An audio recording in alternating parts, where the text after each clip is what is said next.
Bonjour à tous, c'est Zimbabwe. On se retrouve pour les événements du 6 octobre. Aujourd'hui, c'est l'anniversaire d'un événement qu'on a appelé comme donc les journées des 5 et 6 octobre 1789, dans un contexte de révolution, hein, vous le savez bien. Et donc en fait, qu'est-ce qui s'est passé? Alors en fait, au début, donc il y avait pas mal de femmes et d'autres personnes, en fait des milliers de Parisiens, en fait, qui manifestaient près de Versailles pour avoir du pain. Parce que c'était un petit peu la crise et donc voilà. Il y avait aussi pas mal de militants qui voulaient donc que le roi accepte la DDHC.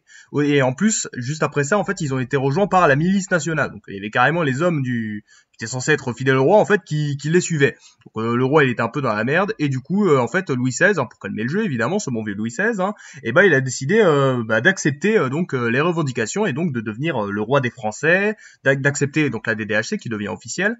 Donc ce genre de choses. Mais le 6 octobre, on a d'autres mecs qui arrivent et c'est des mecs encore plus déter et du coup Louis XVI au final en fait il accepte enfin parce que les révolutionnaires le lui demandent donc de revenir à Paris. Et donc en fait, il se déplace avec toute sa famille à Paris au lieu d'être à Versailles. Ça a peut-être l'air de rien comme ça, mais c'est un truc incroyable parce que quand le roi il était à Versailles, et ben en fait, il avait un certain pouvoir parce que la révolution elle se déroulait surtout à Paris. Donc il était loin et donc il pouvait très facilement lever une armée et mater les révolutionnaires. Alors que maintenant qu'il est aux Tuileries à Paris, il va très facilement pouvoir se faire défoncer en 2 secondes si les révolutionnaires sont pas contents. C'est d'ailleurs ce qui est arrivé, on en avait déjà parlé. Donc événement très important qui a fragilisé donc la monarchie française à retenir. Aujourd'hui, c'est aussi l'anniversaire de la découverte de la toute première exoplanète ressemblant à la Terre, c'est-à-dire qu'elle tourne autour du Soleil. Donc une exoplanète, c'est une planète extrasolaire, donc une planète située en dehors du système solaire, c'est très simple. Donc son nom, c'est 51 Pégasi B, donc bon, un petit peu aussi appelé Dimidium, si vous voulez, c'est son petit nom.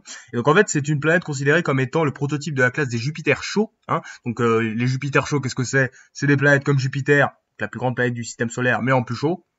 Ouais, des fois c'est simple hein, l'astrologie, mais après des fois c'est un peu plus compliqué. Et donc ça a été observé donc à l'observatoire astronomique de l'université de Genève, donc un truc en Suisse qui est le lieu principal de recherche des exoplanètes. Et donc c'est la toute première exoplanète qui est autour du Soleil, donc c'est quand même pas mal. Hein. Et donc c'est le début évidemment d'observation de plein d'autres exoplanètes. Hein, évidemment, il y en a de plus en plus, mais bon, dommage, ça intéresse pas les gens. Hein, ça intéressait plus les gens pendant les années 60, hein, il faut dire, hein, la conquête spatiale. Mais donc voilà, et aujourd'hui, des exoplanètes, il y en aurait, voilà, en confirmé entre 3000 et 4000, donc c'est quand même plutôt pas mal à retenir. Et enfin, c'est l'anniversaire de la mort d'un homme, Anwar el-Sadat, donc qui est mort il y a 38 ans, donc le 6 octobre 1981. Donc pour ceux qui savent pas, en fait, c'était le successeur de Nasser en Égypte. Hein, on avait déjà parlé de la mort de Nasser.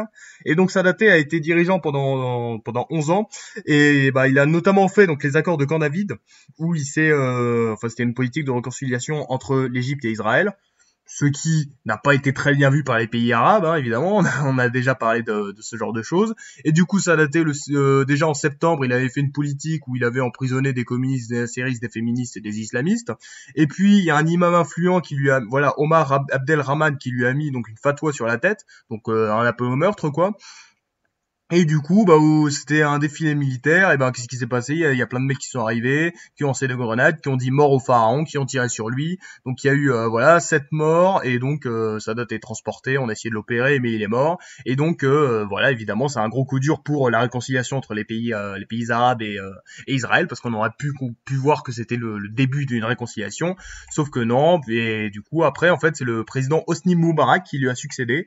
Donc Moubarak qui a été dirigeant du pays pendant une trentaine d'années, donc bravo à lui. Mais donc en tout cas, c'est un coup dur pour la réconciliation entre Israël et les pays arabes. Coup dur. Donc voilà les 3 événements du jour. Donc on a d'abord la journée des 5 et 6 octobre en 1789, la découverte de la première exoplanète donc tournant autour du soleil, d'un soleil, d'une étoile, donc en 1995, et la mort d'Anwar el-Sadat en 1981. C'était Zimbabwe. Merci d'avoir regardé. Bisous.